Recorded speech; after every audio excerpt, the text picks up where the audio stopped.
Voor ons begin wil ek jou vinnig herinner aan al die potgooi-reekse wat ek by betrokke is. Daar's natuurlik klipkouers wat fokus op Afrikaanse entrepreneurs en impakmakers, Boerpot wat fokus op die besigheid van landbou, Nostalgooi, my nuutste reeks waar ek gesels met legendes van die Afrikaanse vermaaklikheidsindustrie, mense soos David Kramer, Anton Goosen, Sandra Prinsloo ensovoorts. En dan my 2 nuwe potgooi-reekse, Buscrush wat die Engelse boetie is van klipkouers, en dan Pot of Gold wat gefokus is op die besigheid van mynbou. As jy in Pretoria is, kom maak gerus 'n draai hierop by ons plek in die R21 Corporate Park, genaamd Bouma at 21, waar ons 'n café het, ons het coworking space, ons hierdie raadsaal uit en my atelier is hier. So, as jy is, kom drink gerus 'n koffie en kom sê hallo. Welkom by die Klipkouer Saakondersteuningsnetwerk Potgooi radioprogram, oftewel die Klipkouer Son Potgooi radioprogram, waar ons elke Vrydag tussen 6 en 8 in die oggend met jou regstreeks gesels. In hierdie episode fokus ons op finansies. Lekker leer, lekker luister. Dankie dat ek dan nou weer 'n bietjie kan gesels. So, Jacques het nou gesê vanoggend dat François gaan net nou vir so 15 minute kom gesels. So, toe moes ek nou bietjie 5 minute sny hierso by vanoggend se sessie. Dink jy lieg? Uit jou fyn beplanning uit. Ek dink jy lieg. Jou skrip. Ja. So ongelukkig kan ek nou nie vanoggend tyd kry om my storie oor die blou visie te vertel nie. Asseblief vertel ons sommer net. Vertel ons sommer net. Maar ek sal wel vir julle van die 2 paradjies vertel. Sal die blou visie vir 'n ander dag. So eendag is daar hierdie 2 paradjies, hulle is beste chommies. En soos wat paradjies doen, hop hulle daar rond en high five mekaar en geniet hulle self, geniet die lewe. En op 'n stadium sien hulle nie hierdie groot gat nie, en albei van hulle val in die gat in. Diep gat met glibberige kante, so hulle kan nie uitklim nie. En daar so eind van hulle af is 'n hele groepie ander paradjies. En hulle kom staan om hierdie gat en verlekker hulle self. Sê, yes, julle gaan nie uitkom nie, julle Wela Capella. Ja, Wela Capella. Sê, julle 2 gaan net daar vry. En hierdie 2 paradjies probeer hulle bes. Hulle traai uitklim, maar hulle kom net nie uit nie. En die ander paradjies lag. Hulle sê, julle gaan nie môre sien nie, julle gaan vanaand nog in hierdie gat vrek. En op so bachelors op 'n plaas ergens. Ja, dit my misdaad geweest. Wat met 2 paradjies in die gat.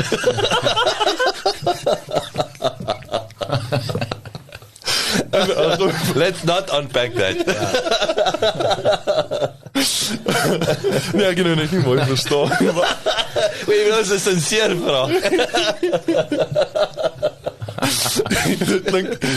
Ek moet ophou met hierdie beltjies. Klink soos 'n hangover. Hierdie breakfast bier. In elk geval, die 2 paradjies probeer hulle beste om uit die gat uit te kom, maar naderhand begin die een regtig moeg te raak om te probeer, en as bietjie modder ook naderhand, en dan val hy daaronder, dan sit hy nog in die modder bietjie vas, en na 'n rukkie toe gee hy op met die lewe, en hy het toe nou daarso, dit was toe nou sy laaste dag toe nou gewees wel binne in die gat, maar die ander paradjie hou aantraai, hy gooi hom, hy spring, en eventually kry hy 'n vastrap plek, en hy's uit die gat uit, en die ander sê vir hom, ons het gesê jy gaan vrek, hoekom het jy ooit aanhou probeer, hoekom het jy so hard die hele tyd gespring om uit te kom? Hy sê, ek kan julle nie hoor nie, ek is doof, maar dankie dat julle die hele tyd vir my gechir het om uit die gat uit te kom, ek kon dit nie sonder julle doen nie. Wow. Wat 'n glas is half vol scenario. Friday cheese. Maar in elk geval so,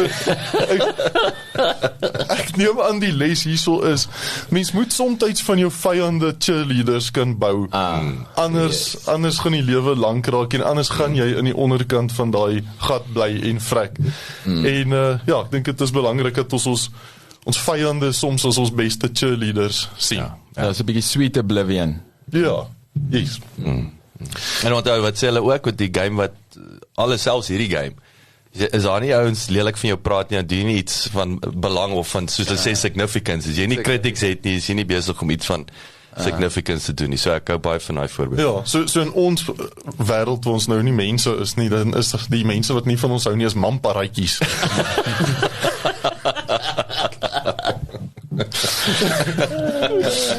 Ons almal het ons mamparatjies nodig. Ons het almal mamparas in ons lewe, ja. In elk geval soos beloof, pak ons vandag bietjie die M uit van die Dis die MPA. mamparas nie. Dis die mamparas nie.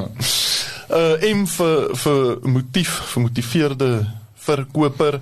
Voor ek daarso begin, wil ek net so vinnig, ek het laasweek so vinnig geraak aan hierdie goed, maar ek wil dit net weer genoem. So, baie mense vra, is dit 'n goeie tyd op hierdie stadium om in eiendom te belê? Nou, daar was 2 goeie tye om in eiendom te belê, soos wat, julle ken seker die storie van wanneer was 'n goeie tyd om 'n boom te plant? 20 jaar terug. Wat is die tweede beste tyd? Nou. En ek dink dit is, eiendom het ons nog nooit verkeerd bewys nie. Hy het sy ups, hy het sy afs, maar oor die langtermyn gaan hy net altyd aanhou groei. Hulle maak dit nie meer nie. Dan so in 1994 was die eerste keer dat mense gedink het dit nie die moeite werd is om te belê in ons land in eiendom nie. Hulle het gedink die aarde gaan vir Suid-Afrika insluk, maar jare later is ons nog hier en ons bly nog in huise. Ek het nou nog van die boelie beef. Hoor jy, maar daai was het prima nie, daai tyd. Hy moes gaan draai by 25% dink ek, né? Nee, daai was ek dink daai was bietjie vroeër gewees in 2000. Ja, nee, onthou jy, dis einde van hier 1998 ek sê 97, 98 daaroor was hy 25% en dis toe hy begin drop het. Wat ons toe daai rekord volgende 6-7 jaar in eiendomsgroei gehad het. Ek dink vir die grootste in die wêreld. As ek reg onthou. Ek het daai tyd nog nie in eiendom belê nie. Ek kan nou nie vir al die feite gee van 94 nie. Maar ek het skool toe gegaan daai jaar. Ja, ek onthou my pa het is nou hoekom ek dit onthou is ons het daai tyd die koffieshop oopgemaak in Woester. En my pa het nog die ek dink was Stanik, Standard Bank, dis mos maar Stanik, nee. Toe het nou die groot jou inloop yskaste, jou koffiemasjiene en goed is gelease. En ek onthou prima was 25%. Dit was wat jy gelease het, malligheid as jy daaraan dink, nee. In elk geval die volgende keer wat mense gedink het eiendom is nie die moeite werd nie, was in 2008.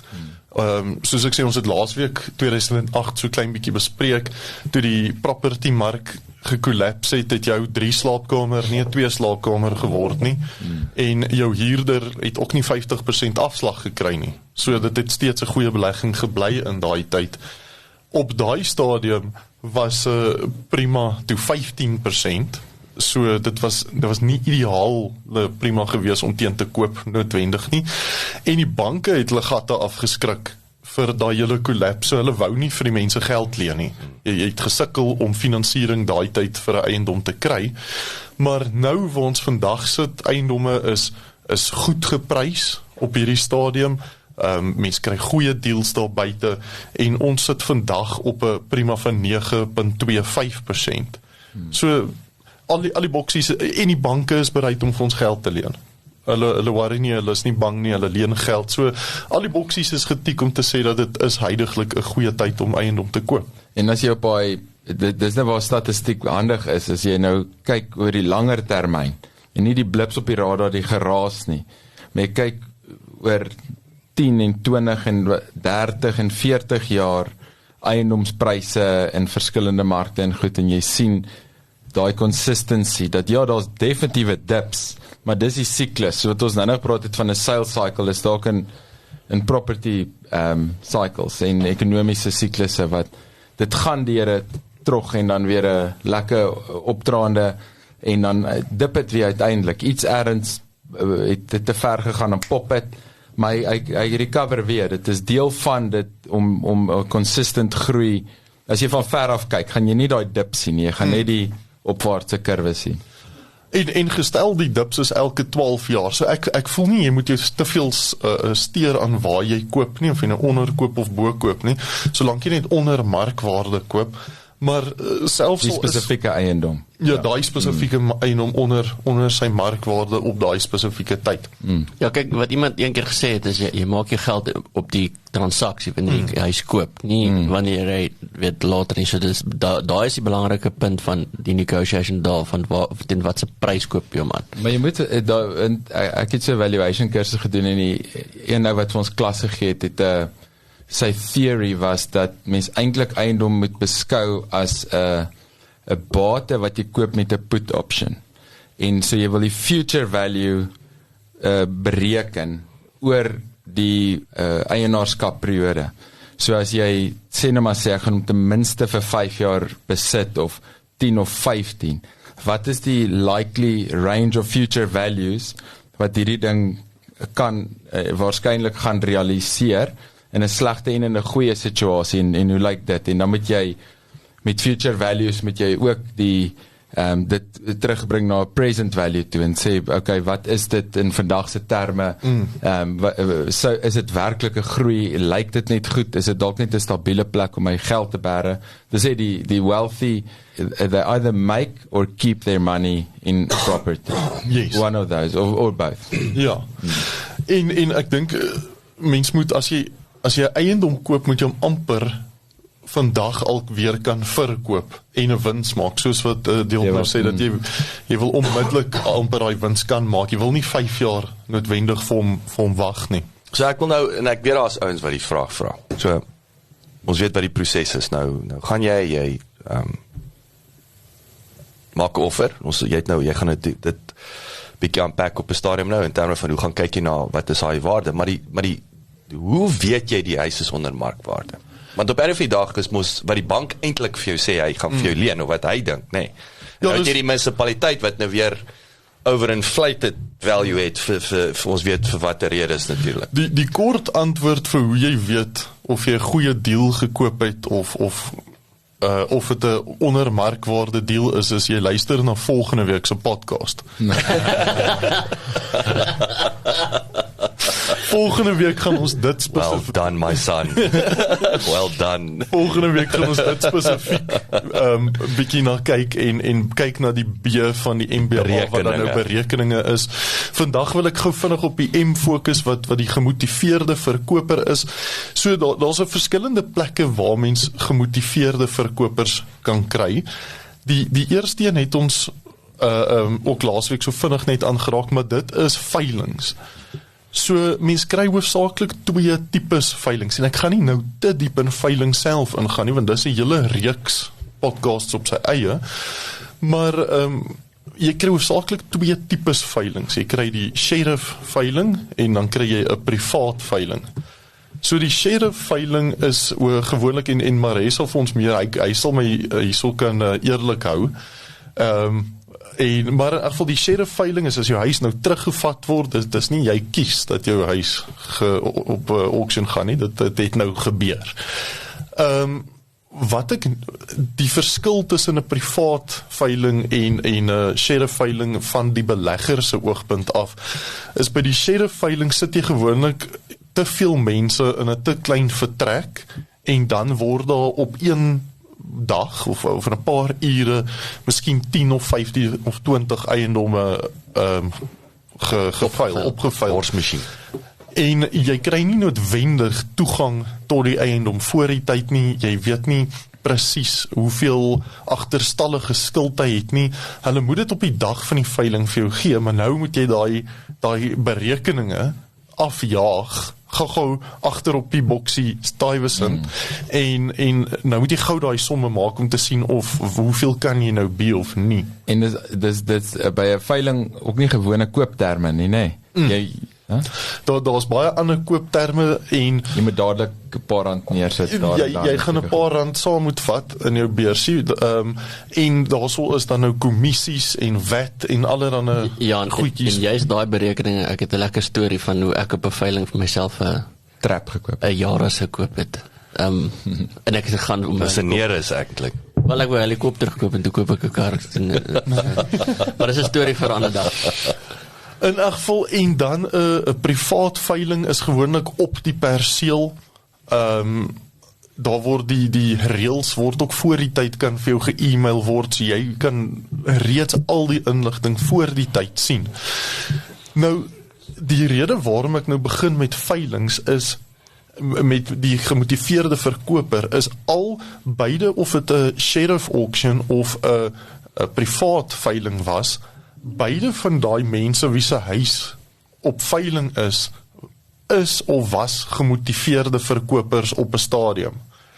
Maar dit het te ver gegaan in die geval van die sheriff auction, en nou is hulle nie meer gemotiveerde verkopers nie, hulle is nou net in die moeilikheid. Dis nou te laat. So wat ek vandag vinnig aan wil raak is, hoe kon ons by daai persoon uitgekom het voor die auction en actually 'n goeie deal gedoen het, en ek sal so een of twee voorbeelde noem wat ek al in die verlede teëgekom het. So, ekskuus, nou moet ek eers hier my notaatjie vinnig. Gee sy noteboek terug, maar gee die noteboek terug. In 'n geval, so hoe identifiseer ons 'n gemotiveerde verkoper? Hoe lyk 'n gemotiveerde verkoper, dat jy ten minste weet as jy in een raakloop? So daar's 5 D's wat gewoonlik 'n gemotiveerde verkoper sy motief gee. So ek gaan so vinnig net deur die 5 D's gaan. So die eerste D is dood. So as daar nou dood in die gesin is, oupa is dood, oupa se huis gaan in die boedel in, die mense wat agterbly wil nie noodwendig daai eiendom hê nie, en hulle is gemotiveerd om van daai huis net ontslae te raak. Daar kort dalk kontant in die boedel, so nou kan ons hom uit die boedel uitkoop sodat daar kontant in die boedel is, en dood is altyd een van die tekens vir 'n gemotiveerde verkoper. Dit skep die potensiaal. Die tweede ene is disease. 'n voorbeeld hierso wat vir my die meeste sin maak altyd is, gestel een van my kinders kry 'n siekte wat baie duur behandeling nodig het, en ek moet dalk 'n trip Amerika toe doen om die regte behandeling te kry, gaan ek glad nie ingedoen voel as ek een van my eiendomme verkoop teen 20% minder as wat hy werd is, maar iemand gee my vinnig kontant. Dan is dit 'n wen-wen situasie, en dis wat ek altyd sê, dit moet 'n wen-wen situasie wees as jy met 'n gemotiveerde verkoper werk. Daai persoon het geskoor om die huis vir goedkoper te kry, maar ek het die kontant vinnig nodig gehad en ons albei het gewen. So disease is dan die tweede ene. 'n derde ene waar ek al baie goeie luck gehad het in die verlede is dan divorce.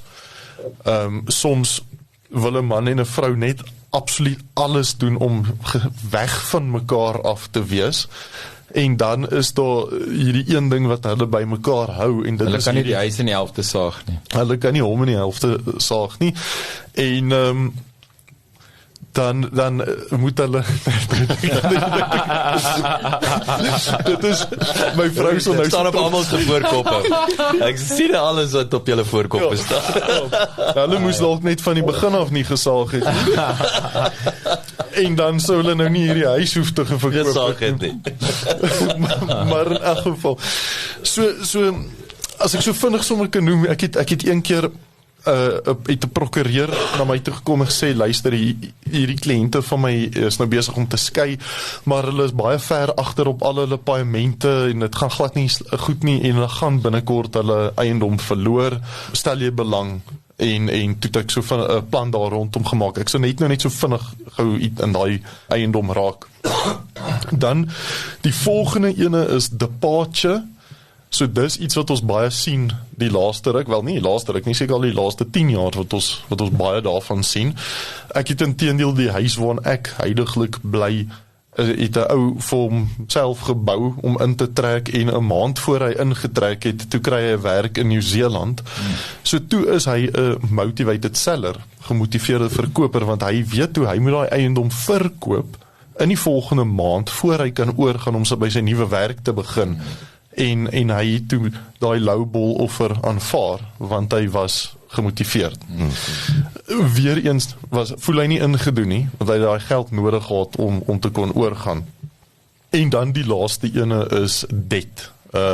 So ook obviously ene wat mense nou veral in die COVID tyd baie gesien het, mense wat van hulle bates verloor, maar ek verloor eerder my bate aan 'n kontant koper as wat ek dit aan die bank verloor of op 'n share of auction my huis verloor. So weer eens slegte situasies, maar wen-wen as jy kyk na wat die ander alternatief kon gewees het. Nou waar hang jy uit om sulke deals raak te sien? Nou presies dit. Dit is wel 'n situasies daai, né? Nou dit is dan nou juist die volgende gedeelte waaroor ek gou wil praat is waar kry jy hierdie tipe deals? Drinkgate. Dit sêste D. Ja, oor op die grond. Natuurlik so een van die plekke waar mense gaan as hulle eiendom wil verkoop is altyd hulle gaan maar na eiendomsagente toe. So ek dink as jy ernstig daaroor is om eiendom 'n belegging te maak, dan gaan jy nodig hê om 'n paar goeie verhoudings te hê met eiendomsagente wat spesialiseer in die area waar jy wil belê. Area specialist. Yes, nou kan jy daai area, nou kan jy eintlik 'n area specialist word in daar waar jy wil belê. Hoe belangrik, want daai is, hoe belangrik is daai area specialist komponent? Mag ons die E-woord sê? So belangrik. So belangrik. Want dit is dis nie 'n ding wat algemeen. Dit's nou so. Ons gaan soek 'n gap erns, maar hy ken nie die omgewing. Hulle kan nie ook bullshit sê met pas op, want hulle kan dalk die ding spin ook, jy weet, en nonsens praat, want jy kan dieselfde area se strengths en weaknesses ken, en omdat jy wil verkoop, emphasize jy die strengths, en jy weet, ek vertel hulle van die skool en die parkie en die nuwe pad wat daar gaan aansluit, en hier kom 'n mall en al sulke goed, en dan... En ek vertel hulle nie van die highway wat hulle daar by. Ja, en hierdie wil aanleg wat nie Maar werk ek dink nie. baie van die ja, so hulle kan jou bullshit, maar baie van die agente het nie meer 'n oop mandaat, wat noem jy dit? Ja, single nie. So alleen mandaat. hulle verkoop areas deesdae die franchises. So byvoorbeeld jy kan nou sê maar Remax se Moreletta Park koop. So dan word daai ouens by default 'n area specialist. Dit is nie meer dat ek verkoop een huis in van 'n byl en dan volgende keer daar nie. So die ouens word meer gespesialiseer in hulle areas.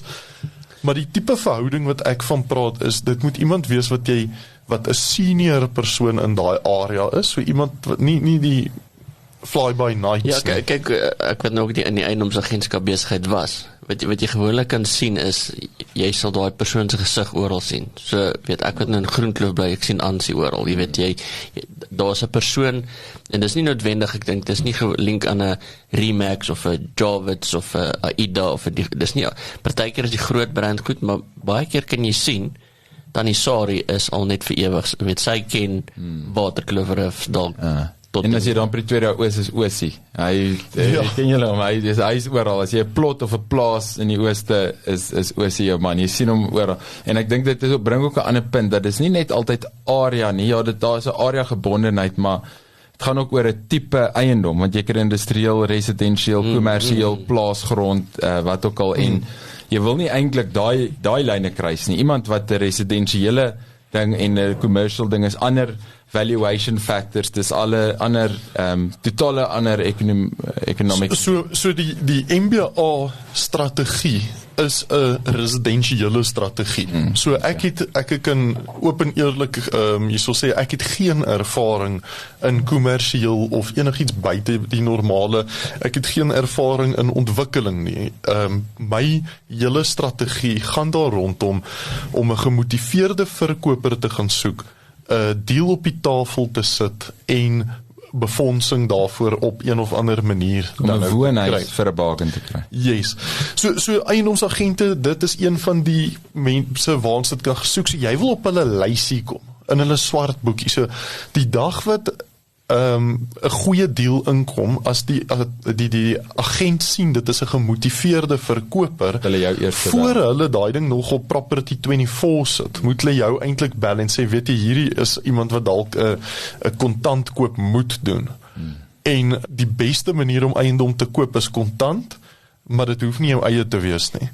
En daarbey sal ons dan nou kom in 2 weke van Maar dis 'n nou af. belangrike gesprek, want dit wat jy nou sê, is eintlik baie contradicting tot wat jy die ander dag gesê het in terme van hoe jy juis met eiendom die financing mechanism van 'n deposit en 'n bond leverage om eintlik juist dit jy weet daai wat jy insit teenoor wat jy eventually uitkry en waarop jy jou groei bereken. Nou goed, so mens moet dit net qualify. Nee, ek sal dit ek sal dit definitief wanneer sit die bank se geld. Bietjie uit tipies wanneer jy kontant sal koop, sal jy dit eiendom kontant koop om die deal vinnig en skoon en laag onder markwaarde te kry en dan gaan jy dit oorsit in die bank se geld in na die tyd. Jy breach eintlik jouself. Jy breach jouself of jy kry iemand om jou te help. Want dit is dit as 'n algemene reël, kontant koop dalk maar nie hou eiendom. Ek meen baie van die ouens is ook jy het verskillende gearing strategies en sulke goeders, maar hoe aggressief jy die hele tyd weer en weer leen. Nou dis 'n gesprek en weer verander. Ons sal hom dan 2 weke van nou af die A van die MBA bietjie uitpak. Dan na jy nou 'n paar strategiese verhoudings gemaak het met eiendomsagente, gesiene eiendomsagente of ten minste senior eiendomsagente wat hulle sit ken, dan is professionele mense my gunsteling plek om hierdie tipe deals by te soek. So tipies prokureurs kry baie te doen met die 5 D's van die lewe wat mense gemotiveerde verkopers maak. Ek het al 'n geval gehad waar ek 'n goeie verhouding het met 'n CA en hy het vir my 'n deal na my toe verwys van 'n besigheidseienaar. Die besigheid het baie goed gedoen op 'n stadium en hy het 'n klomp eiendomme gekoop in daai tyd, maar toe die besigheid nie meer so goed doen nie en SARS begin aan sy deur te klop en sê hoor jy skuld my nou geld, nie 21 dae of 3 maande nie, jy moet nou, dan raak jy bietjie gemotiveerd om vinnig van 'n eiendom ontslae te raak en dit is waar baie goeie deals kan gebeur. En as jy nou sê van prokureurs, is ook nie enige prokureur nie, jy wil eintlik gaan kyk na iemand wat werk, eksekuteers, trustee, liquidateer, daai veld is die spesifiek, is daar's ouens wat nooit met hierdie goed eintlik te doen het nie. Ja, daar's 'n baie wye area daarom, so iemand wat met boedels werk is baie keer 'n goeie persoon om te ken, en dan egskeidings is dan nou ook een van die, so byvoorbeeld nou hierdie een wat ek net nou van hierdie is nou so my laaste stretch, dan sal ek klaar wees. So hierdie spesifiek een is die prokureur het na my toe gekom en sy toe nou vir my vertel van hierdie paartjie wat besig is om te skei. So die vrou het eers uitgetrek toe nou uit die huis uit en toe sy Duidelik die moeilikheid maak. Ja. En sy toe nou besluit maar as sy nie meer daar bly nie, dan gaan sy nie meer haar helfte betaal nie. En die man sê toe maar as jy nie jou helfte betaal nie, gaan ek nie my helfte betaal nie. En vinnig het dit obviously toe nou sleg gegaan en in die verkeerde rigting gegaan. So daai spesifieke eiendom het ek toe nou die prokureur het my gebel met die toestemming van die eienaars het ek hulle gekontak en ek het 'n meeting nou eers met die vrou en toe met my man nou gaan 'n bietjie met hulle gaan gesels. En toe kom ek nou agter, so hulle skuld die bank op daai eiendom R700,000 toe nou op daai stadium nog, van die verband wat nog oor is. Ek het toe nou my berekeninge gaan doen en op 3 verskillende maniere dit gecross-reference en gesien die markwaarde van daai eiendom is omtrent R1.1 miljoen. Maar hierdie mense het nie nou tyd om na 'n eiendomsagent toe gaan, nou list die eiendomsagent die plek, dan kom daar dalk 'n potensiële koper, maak 'n aanbod word aanvaar deur hulle en dan val hy deur by die bank. En teen daai tyd is het die sheriff al lankal hulle eiendom verkoop. So hulle kort sekerheid dat daai iemand kan daai plek koop. Vetsak koper. Yes. En die lekkerste deel, so ek gaan toe nou en ek onderhandel toe met hulle, ek maak 'n aanbod van R785,000, so R85,000 meer as wat hulle nog die bank skuld. Hulle het so 'n paar ander aftrekkings gehad, soos byvoorbeeld die 3-4 maande wat hulle nou agterstallig was met hulle het 'n paar goedjies wat hulle moes uitgesort het, maar hulle kon nog elkeen met 'n paar rand in die sak uit die deal uitstap. en hulle het nie die huis verloor teen die sheriff nie. So dit was 'n wen-wen situasie, maar in daai geval het ek die eiendom teen so R315,000 onder markwaarde gekry, en hy is nog steeds deel van my portefeulje in Centurion. So ek het hom ons 'n kontant gekoop, geherfinansier, en nou is daar 'n huurder in wat hom maandeliks sy 33% van sy paycheck vir my in my aftrede in belê. En ja, dit is die tipiese goed, is as mens weet waarom die gemotiveerde verkopers te kry, maak dit makliker.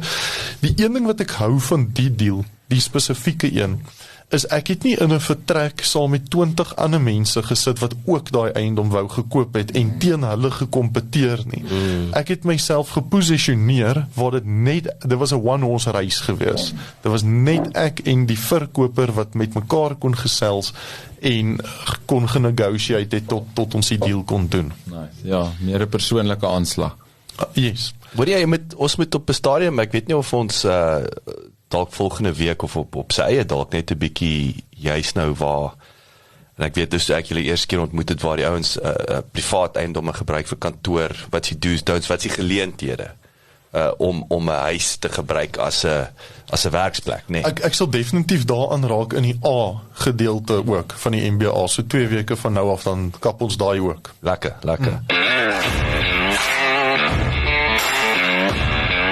Dankie dat jy geluister het. Besoek asseblief ons webwerf by www.klipkouers.com. Teken sommer in sodat ons jou op hoogte kan hou. Baie belangrik, gaan luister na ons ander potgooi reeks en episodes op Spotify, Apple Podcasts of YouTube. Baie belangrik, as jy hou van wat jy hoor, los asseblief 'n resensie sodat ander lekker mense soos jy van ons episodes te hore kan kom. En kom volg ons op sosiale media. Besoek net vir Klipkouers op Facebook, Instagram, Twitter, TikTok en natuurlik LinkedIn.